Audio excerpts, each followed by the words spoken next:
Je vous l'annonçais dans les titres, lorsqu'un avortement n'est pas sécurisé, il peut avoir des conséquences sur la santé de la femme. Pour dire que les femmes qui s'y adonnent courent un risque. Alors, quelles sont les conséquences qui peuvent en découler? Élément de réponse avec Kounani Bamani. Avec la restriction de la loi malienne face à l'avortement, beaucoup de femmes font recours à des avortements non sécurisés, clandestins.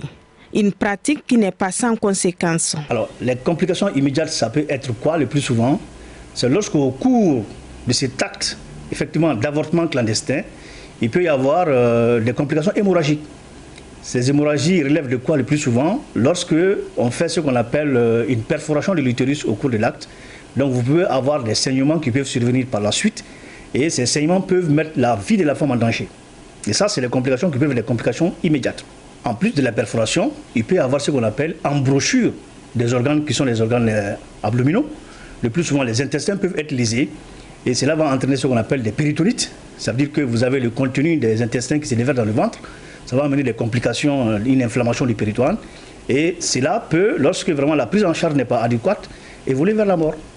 Difficile de donner des statistiques, mais d'après la dernière étude menée par l'hôpital du Point G, 2,3% des complications d'une grossesse sont liées aux conséquences de l'avortement non sécurisé. À travers un de nos projets qu'on est en train de piloter, qui s'appelle Plaidoyer pour un avortement sécurisé, on s'est rendu compte qu'il n'y a pas tellement de statistiques qui parlent des questions de l'avortement clandestin au Mali.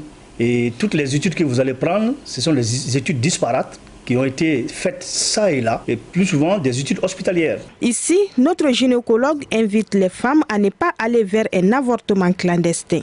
Il les conseille plutôt d'aller vers la contraception afin d'éviter les grossesses non désirées.